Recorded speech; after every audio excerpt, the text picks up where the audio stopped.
Private কোম্পানীত চাকৰি কৰা মোৰ বন্ধু এজনৰ দৰমহা 1,00,000 টকাতকৈ ওপৰত। এই কথাষাৰ বহুতৰ বাবে হয়তো অস্বাভাৱিক যেন লাগিলেও কথাষাৰ কিন্তু 100% শুদ্ধ, 100% সঁচা। টাৰ্ম ইঞ্চুৰেঞ্চৰ সংক্ৰান্তত কেইদিনমানৰ আগতে মোৰ বন্ধু এজনৰ পৰা তেওঁ 6 মাহৰ বেংক ষ্টেটমেণ্ট আৰু চেলাৰী শ্লিপ ল'বলগীয়া হৈছিলে। এই চেলাৰী শ্লিপ লওঁতে মই দেখা পাইছিলোঁ তেওঁৰ চেলাৰী সঁচা 1,00,000তকৈ ওপৰত। কিন্তু সেই বন্ধুজনৰ মোৰ নাম ইয়াত নকওঁ বা তেওঁ প্ৰকৃত দৰমহা কিমান সেইটোও নকওঁ, কিন্তু এইটো একেবাৰে সঁচা কথা। এতিয়া হয়তো বহুতে ভাবিছে টাৰ্ম ইঞ্চুৰেঞ্চনো কি? টাৰ্ম ইঞ্চুৰেঞ্চ হৈছে আমি উপাৰ্জন কৰি থকা প্ৰত্যেকজন ব্যক্তিয়ে ল'ব পৰা এটা ইঞ্চুৰেঞ্চ পলিচি। ন্যূনতম 50 লাখৰ পৰা আমি 1 কোটি 1.5 কোটি নিজৰ উপাৰ্জনৰ ওপৰত নিৰ্ভৰ কৰি এইটো ল'ব পাৰোঁ। বহুতৰ এই বিষয়ে ধাৰণা আছে যদিও বহুতৰ হয়তো ধাৰণা নাথাকিবও পাৰে, সেইবাবে মই কথাষাৰ ক'লোঁ। আৰু যদি কোনোবাই কিবা টাৰ্ম ইঞ্চুৰেঞ্চ সংক্ৰান্তত কিবা জানিব বিচাৰে তেনেহ'লে মোক মেছেজো কৰিব পাৰে বা কমেণ্টো কৰিব পাৰে। মই কোৱাৰ দৰে আমি উপাৰ্জনক্ষম প্ৰত্যেকজন ব্যক্তি আচলতে টাৰ্ম ইঞ্চুৰেঞ্চ এটা পৰাপক্ষত লৈ থ'ব লাগে। আমি চাই ল'ব লাগে কোনটো ইঞ্চুৰেঞ্চ কোম্পানীৰ ক্লেইম ৰেচিঅ' ভাল, সেইটোৰ পৰা আমি পৰাপক্ষত এটা টাৰ্ম প্লেন লৈ থোৱাটো অতি জৰুৰী বুলি মই ভাবোঁ।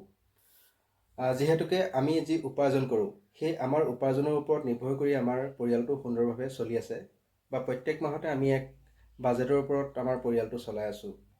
কিন্তু হঠাৎ যদি আমি নোহোৱা হৈ যাওঁ, আমাৰ ওপৰত পৰিয়ালটোৰ যি দায়িত্ব আছে সেই দায়িত্বখিনি কোনে পালন কৰিব? সেই দায়িত্বখিনি কোনে ল'ব? আৰু প্ৰত্যেকজন ব্যক্তিৰে আমাৰ নিৰ্দিষ্ট লোন থাকে বা নিৰ্দিষ্ট বহুত কিবাকিবি বাৰ্ডেন থাকে। যদি আমি হঠাৎ মানুহজন নোহোৱা হৈ যাওঁ তেতিয়াহ'লে আমাৰ পৰিয়ালটোৰ অৱস্থা কি হ'ব? আমি সেয়া অনুভৱ সকলোৱে কৰিব লাগে। আচলতে মই ভাবোঁ সেইবাবে আমি সকলোৱে এটা টাৰ্ম প্লেন পৰাপক্ষত যিকোনো ইঞ্চুৰেঞ্চ কোম্পানীৰ পৰা আমি লৈ থ'ব লাগে। আমি সকলোৱে নিজৰ গাড়ীখন ইঞ্চুৰেঞ্চ কৰাত বেছি যিমান গুৰুত্ব দিওঁ, কিন্তু আমাৰ জীৱনটো ইঞ্চুৰেঞ্চ কৰাত, জীৱনটো সুৰক্ষিত কৰাত আমাৰ বিশেষকৈ অসমীয়া মানুহবোৰে বিশেষ গুৰুত্ব নিদিওঁ। কিন্তু অন্যান্য মাৰোৱাৰী হওক বা অন্যান্য জাতিৰ মানুহবিলাকে কিন্তু সকলোৱে টাৰ্ম ইঞ্চুৰেঞ্চটো খুব সকলোৱে প্ৰায়ে কৰি থয় বুলি আমি ক'ব পাৰোঁ বা দেখাও পাইছোঁ। এতিয়া মূল কথাটোলৈ আহোঁ। এই যে মই ক'লোঁ প্ৰাইভেট কোম্পানীত চাকৰি কৰা মোৰ বন্ধুজনৰ দৰমহা 1,00,000 টকা। বহুতৰ প্ৰাইভেট কোম্পানীৰ প্ৰতি এটা বিৰূপ ধাৰণা আছে। দেখা পাওঁ যে সি প্ৰাইভেট কোম্পানীতহে চাকৰি কৰে, কিন্তু সেইটো কথা নহয়। প্ৰাইভেট কোম্পানীটো দেখা পাইছোঁ বহুত ভাল ভাল দৰমহা পায়, ভালদৰে পৰিয়াল চলাই থাকে। বৰ্তমান সময়ততো প্ৰাইভেট চাকৰি আৰু চৰকাৰী চাকৰিৰ মাজত বিশেষ পাৰ্থক্য আছে বুলি আমি ক'ব নিবিচাৰোঁ। যিহেতুকে বৰ্তমানো চৰকাৰী চাকৰিটো পেঞ্চনৰ বিশেষ সুবিধা নাই, যিহেতু এতিয়া ন' পেঞ্চন স্কিম আহি গ'ল। সেইবাবে মই ভাবোঁ প্ৰাইভেট কোম্পানী আৰু চৰকাৰী চাকৰিৰ মাজত বিশেষ কোনো পাৰ্থক্য নাই। আৰু আচলতে আমাৰ চৰকাৰী চাকৰি বা প্ৰাইভেট চাকৰি বুলি কোনো কথা নাই। মই অলপ দিনৰ আগতে এটা লেখা লিখিছিলোঁ।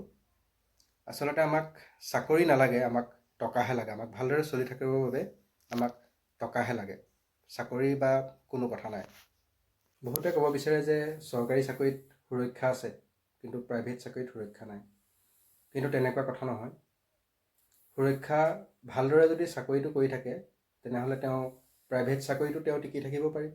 আৰু যদি তেওঁৰ কিবা নকৰিবলগীয়া কাম কৰে চৰকাৰী বিৰুদ্ধে বা চাকৰিটোৰ বিৰুদ্ধে, তেতিয়াহ'লে তেওঁ চৰকাৰী চাকৰিটো তেওঁ নিলম্বিত হ'ব পাৰে।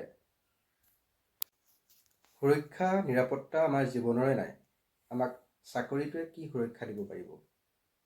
এই যে মই বাইকখন চলাই স্কুটিখন চলাই আহি থাকোঁ, কোনে জানে মোৰ স্কুটিখন চলাই আহি থাকোঁতেই বা বাইকখন চলাই আহি থাকোঁতেই বা গাড়ীখন লৈ গৈ থাকোঁতেই কেতিয়া কি হৈ যাব পাৰে। প্ৰাইভেট চাকৰিটো যদি তেওঁ ভালদৰে কামখিনি নিয়াৰিকৈ কোম্পানীয়ে যিখিনি কাম দিছে, প্ৰত্যেক বছৰে যিখিনি টাৰ্গেট দিছে বা যিখিনি কৰিব দিছে সেইখিনি যদি নিয়াৰিকৈ কৰি থাকে, তেওঁৰ পদোন্নতিৰ সুবিধা থাকে। আৰু প্ৰাইভেট চাকৰিত এটা সুবিধা আছে, তেওঁ যদি যিটো কোম্পানীত কৰি আছে তাৰ পৰা যদি অন্য এটা কোম্পানীলৈ 2 বছৰ বা 3 বছৰৰ পিছত সলনি কৰি লয়, তেওঁ 30% পৰা 40%লৈকে তেওঁ দৰমহাটো ইনক্ৰিমেণ্ট হয় বা বাঢ়ি যায়।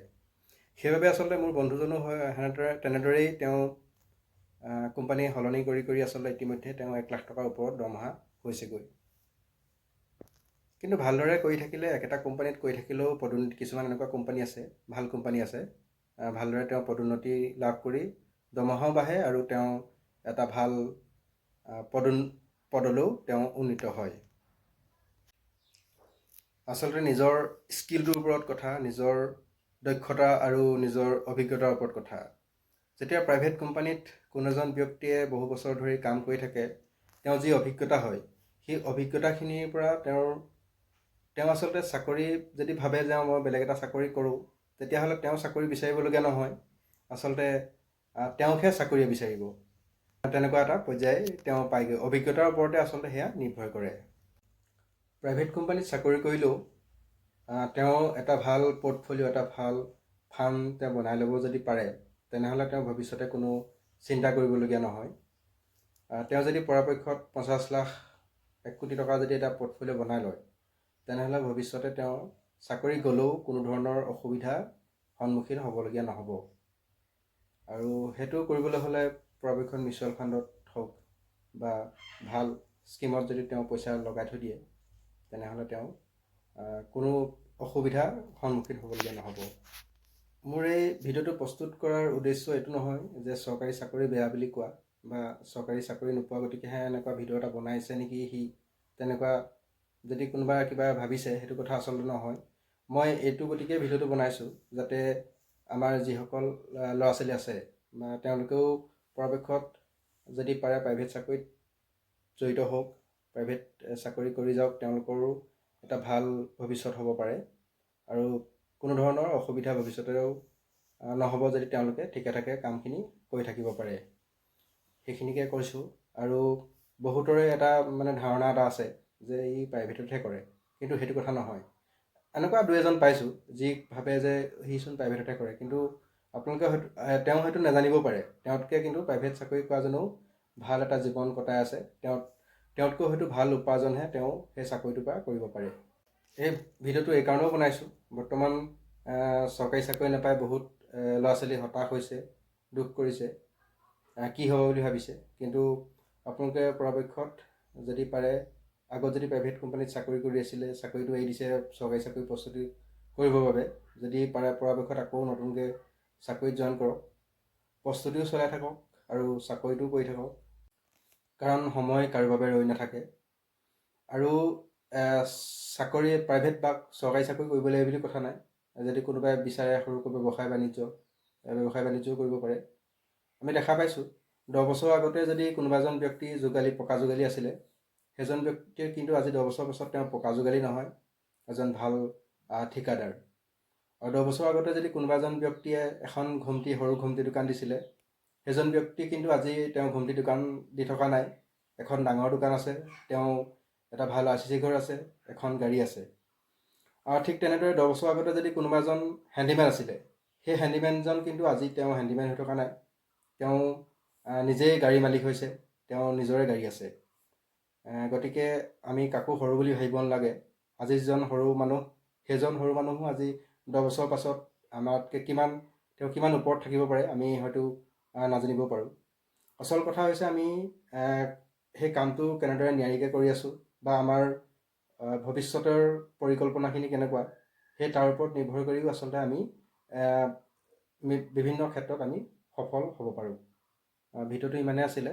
মোৰ মনৰ অনুভৱ কেইটামান খুদুৱাই থকা কথা কেইটামান ক'বলৈ চেষ্টা কৰিলোঁ।